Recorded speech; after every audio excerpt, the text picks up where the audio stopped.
Legendary short domain के last episode में हमने देखा था कि लू यांग ने गॉड किंग के बेटे सांग वांग क्विंग को हरा दिया था। इस वजह से जेंग वांग शॉर्ट सेक्ट उस राउंड को जीत चुका था और फिर सेकंड राउंड स्टार्ट हो गया था, जिसमें फाइट करने के लिए उनकी तरफ से एक लड़की आती है और जेंग वांग शॉर्ट सेक्ट की तरफ से फेंग क्विंग लड़ने के लिए अरीना में जाती है। और फिर एपिसोड 109 में हम देखते हैं फेंग क्विंग अपनी काफी सारे शॉर्ट क्लोन से उस पर अटैक कर देती है, परंतु वह लड़की अपनी चेन से उन सभी अटैक को रोक लेती है। यह देखकर फेंग क्विंग डार्क उस पर अटैक कर देती है, परंतु वह फेंग क्विंग को पीछे कर देती है। उसके बाद उन दोनों के बीच फाइट स्टार्ट हो गई थी, जिस कारण फेंग क्विंग को काफी ज्यादा गुस्सा आ जाता है और अब वह हवा में आकर उस पर अटैक करती है, परंतु वह लड़की फेंग क्विंग को अपनी चेन्स के बीच जकड़ लेती है और फिर वह उसे अरीना से बाहर फेंक देती है और अब फेंग क्विंग हार जाती है। यह देखकर वहां खड़े जेंग वांग शॉर्ट सेक्ट के लोगों में से एक व्यक्ति कहता है कि सीनियर फेंग क्विंग तो 8वें स्तर की सबसे स्ट्रॉन्गेस्ट हेवनली गॉडेस हैं। जब वह उस लड़की का मुकाबला नहीं कर पाई तो फिर और कोई नहीं कर सकता। इधर वह लड़की कहती है कि अगर और कोई है तो मेरे सामने आए। यह सुनकर जेंग वांग शॉर्ट सेक्ट के लोग नीचे मुंह कर लेते हैं। यह देखकर फेंग जियांग दुखी होते हुए कहते हैं कि हम इस राउंड में हार स्वीकार करते हैं। यह सुनकर हाओरी कहते हैं कि तो फिर अब आखिर में 9th लेवल के हेवनली गॉड के बीच की फाइट स्टार्ट होगी और अब वह एक व्यक्ति से कहते हैं कि तुम जाओ। सांग वांग क्विंग उससे कहता है कि तुम पीछे मत हटना, एक एक को कुचल देना और अब वह व्यक्ति अरीना में आ जाता है। यह देखकर फेंग वेई उससे फाइट करने के लिए जाने लगती है, परंतु लू यांग उससे कहता है कि यह व्यक्ति सिंपल नहीं है, तो फिर तुम्हें अपने आप को ज्यादा फोर्स करने की जरूरत नहीं है। पर फेंग वेई कहती है कि ठीक है, मैं समझ गई और अब वह अरीना में आ जाती है। फेंग वेई अपनी स्वॉर्ड को निकाल कर कहती है कि मेरा नाम जियाओ फेंग वेई है, मैं 9th लेवल की हेवनली गॉडेस हूँ। यह सुनकर वह व्यक्ति भी अपनी दोनों स्वॉर्ड को बाहर निकाल लेता है और साथ ही अपनी स्पिरिट को भी, और फिर वह फेंग वेई पर अटैक कर देता है, जिसे फेंग वेई रोकने की कोशिश करती है, परंतु वह उसके अटैक को होल्ड नहीं कर पाती और अब वह पीछे हो जाती है। और अब वह लड़का कहता है कि तुम हार गई और फिर वह फेंग वेई पर अटैक करके उसे अरीना से बाहर फेंक देता है। यह देखकर लू यांग हवा में जाकर फेंग वेई को पकड़ लेता है। जियाओ फेंग वेई एक पिल खाती हुई कहती है कि तुम चिंता मत करो, मैं ठीक हूँ, कुछ दिनों के लिए मुझे आराम करने की आवश्यकता है। यह देखकर सांग वांग क्विंग कहता है कि क्या यह इनर गेट के डिसाइपल की पावर है, यह तो काफी ज्यादा कमजोर है। यह सुनकर डिवाइन डायनेस्टी के लोग हंस रहे होते हैं और अब वह अरीना में खड़ा व्यक्ति कहता है कि क्या और कोई है जो कि मुझसे फाइट करना चाहता है। तभी फेज जान कहते हैं कि इस राउंड में भी हम हार मानते हैं। यह सुनकर हाओरी कहते हैं कि प्रतियोगिता में तो हार जीत का होना स्वाभाविक बात है, परंतु हालांकि जीतने और हारने में इतना मजा नहीं है, यह काफी बोरिंग है। फेज जान कहते हैं कि इससे तुम्हारा क्या मतलब है। पर हाओरी कहते हैं कि मेरा मतलब है कि बिना पुरस्कार की लड़ाई को जीतने में हमें कोई मजा नहीं आया। यहाँ हमें कम से कम जीतने पर कोई पुरस्कार तो मिलना ही चाहिए था। उनका फेज जान कहते हैं कि तुमने प्रतियोगिता से पहले ऐसा तो कुछ भी नहीं बताया और अब तुम जीतने के बाद सिचुएशंस का एडवांटेज उठाने की कोशिश करना चाहते हो। हाओरी मुस्कुराते हुए कहता है कि तुम इतने गुस्सा क्यों हो रहे हो फेज यान, तुम हमारी डिवाइन डायनेस्टी से 2 राउंड हार चुके हो, तो तुम सीक्रेट डोमेन में से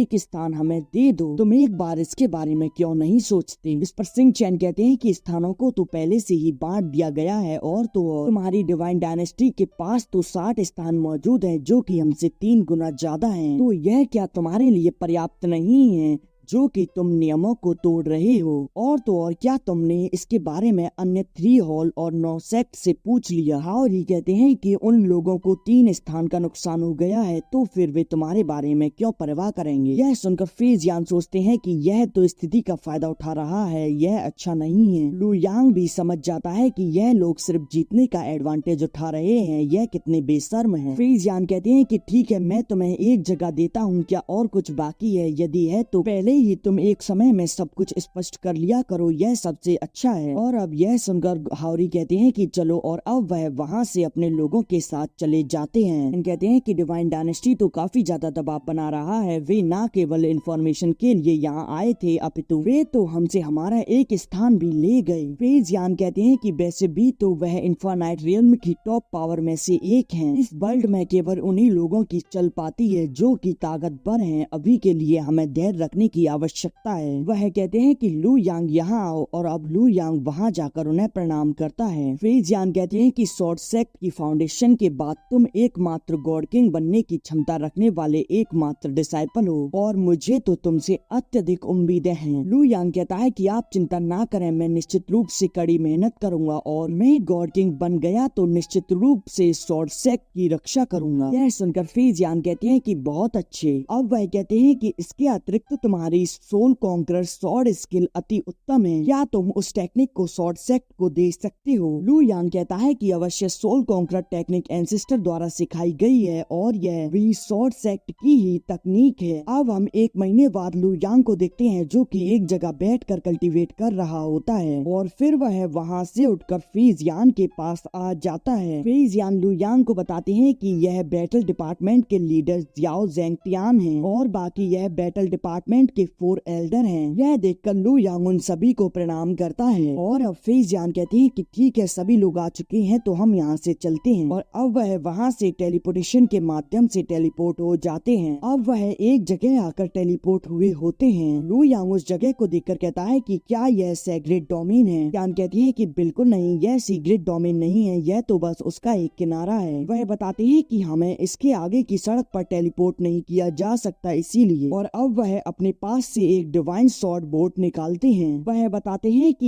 यह बोट एक दिन में हजारों माइल की दूरी तय कर सकती है और यह हमें हमारी डेस्टिनेशन पर 10 दिन में पहुंचा देगी। और अब वह सभी लोग उस बोट में बैठ जाते हैं और फिर फे जियान अपनी पावर से उस बोट को उड़ाने लगते हैं। इसके साथ ही यह एपिसोड यहीं एंड हो जाता है।